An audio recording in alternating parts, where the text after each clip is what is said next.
In this video, I'll show how I can disassemble the bolt from a Ruger Mini-14. This is a Series 184 bolt. You'll notice that it's got the extractor, and it's also got the ejector as part of the bolt. Ruger changed this in the late 80s, so the extractor is still on the bolt, but the ejector is fixed to the frame. And as the bolt slides rearward, the casing hits that ejector that's fixed to the frame and ejects the spent casing. So this is kind of a mess to do this. I don't recommend doing it. You may have to do it once in a while. Maybe you get so much gunk in there that you can't clean it out without disassembling it. But it's very tricky to disassemble and trickier to get put back together. And the parts are very small and easily breakable. So, okay, let's get this done and I'll show you how I do it. And maybe you'll find a better way. Hopefully you won't bother at all. But taking it apart is pretty simple. You can see I'm pushing on the firing pin on the back. I'm going to hold that firing pin in this position with my little finger. And then I'm going to simply depress this spring for the extractor. And I'm going to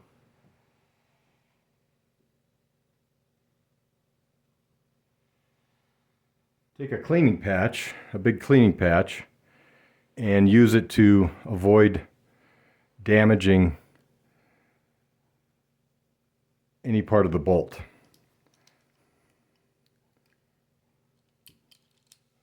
I'll just take a little pair of pliers. I've also got this little punch that I'm going to use to push out this pin in the back. Taking out the extractor is what frees up the whole thing. Everything is held together by the pin on the extractor. So I'll do that.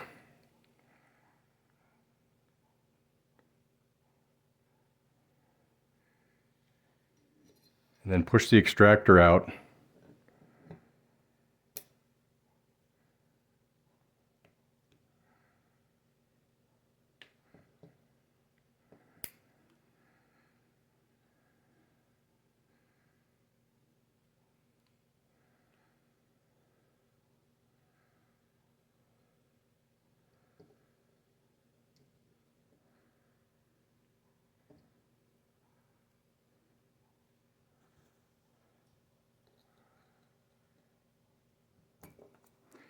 And it all comes apart.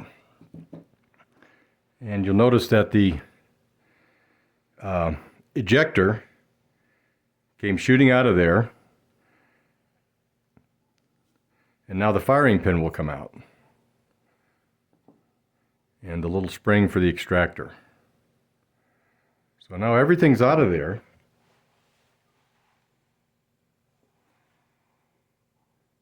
There's the spring for the ejector. Now I need to find the ejector itself.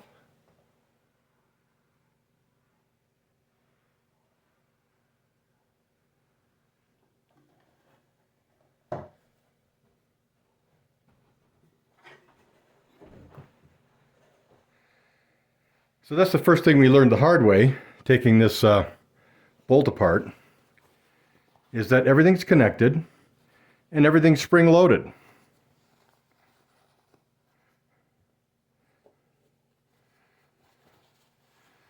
So at this point I might want to clean everything up, maybe clean out the holes that all these springs go into. I ran out of pipe cleaners, so I can't do that at the moment, but it was cleaned earlier, so it's not a big deal. Okay, so the things that we learned is that this is the ejector, and it is actually held in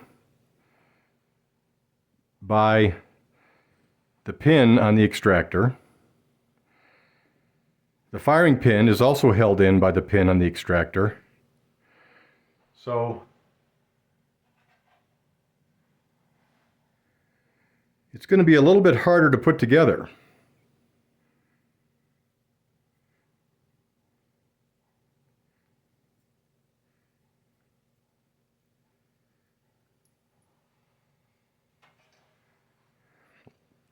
To do that, I've got a couple of kind of interesting special tools that I made. The first one is this little piece of roofing nail that I cut off and kind of cleaned up. And I'm going to use that with this C-clamp to depress the extractor. Because to put this together, the extractor has to be depressed slightly. So let's put the extractor back in there. I'm going to put the spring back on it, and you notice this little cutout here. That is where the pin for the extractor goes through. So this has to be depressed while I put the rest of this back together. And it's got to be depressed in a way that this little cutout is positioned so that the extractor pin goes right through there. So to do that, I'm going to take a little piece of tape and this little thing that I've made, and I'm going to tape it onto this C-clamp. Maybe I'll do it up on this end. It doesn't have to be held very strong. It just has to be held a little bit so that when I put this together, it doesn't slide all over the place. Okay, so that's about, take this down a little bit more. So what I'm going to do is I'm going to use this C-clamp with this little nub here from the nail to depress the ejector. And then the C-clamp will come up and hold that in place. So I just crank the C-clamp down just a little bit. And now it's holding that in place. Yep, it slipped off. So before I put it back, I've got to make sure that the hole for the extractor pin is going to fit through there. And I'll repeat the same process. Okay, now that's on there snugly, and you can see that if I put in the extractor, it does go in.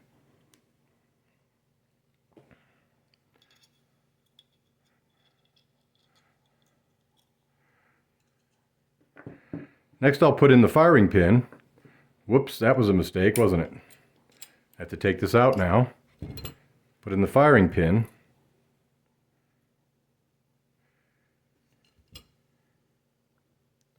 Make sure the hole lines up.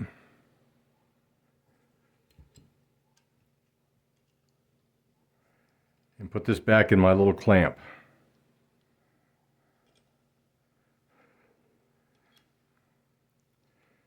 If that ejector is not depressed, then the extractor will not fit in there. Okay, so we're almost there. We just need to put the extractor back in. Unfortunately, the extractor is a lot harder to get in than it was to get out. If you look at the distance here, there's not much room there for the extractor spring. So it's very hard to depress. Now I know people that can do it with a small flat blade screwdriver. Unfortunately, I'm not that talented. Whenever I try to do it myself like that, the extractor it slips off and the extractor goes flying across the room, and I have to spend 10 minutes on my hands and knees trying to find it. because it's relatively small. So if you're going to try that approach, or even with this approach, it's best to work with a very clean room, not a lot of clutter, because you may be searching for the extractor.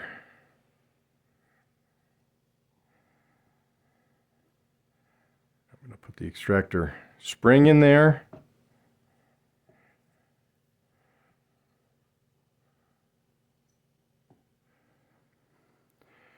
And now the extractor itself.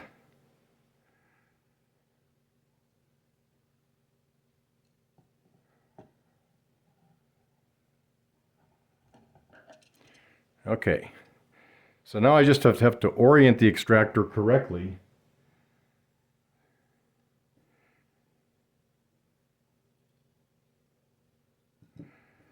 Because I need it to fit right in that little groove.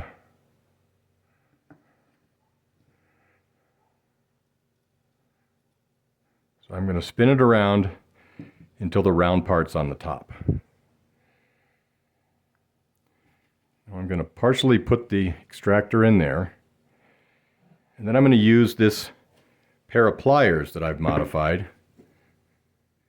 I've taped a cleaning patch onto these pliers so that when I use them, it won't slip off, and I can use it to depress the extractor spring.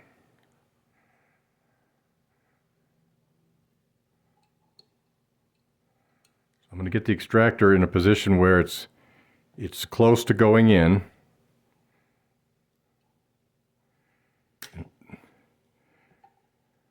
And every time I try to depress it and I fail, I have to make sure it's oriented correctly.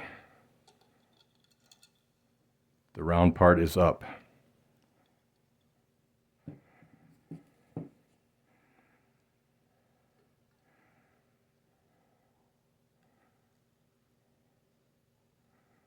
So I've got it depressed now, and I can slide the extractor into place. Well, it came out. So let's reorient the extractor. Spring.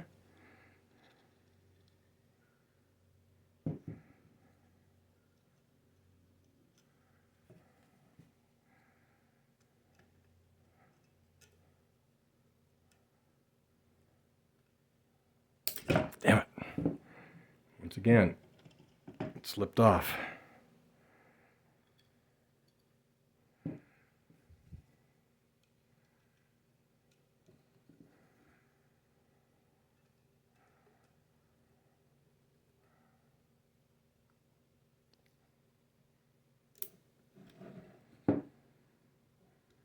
Got it.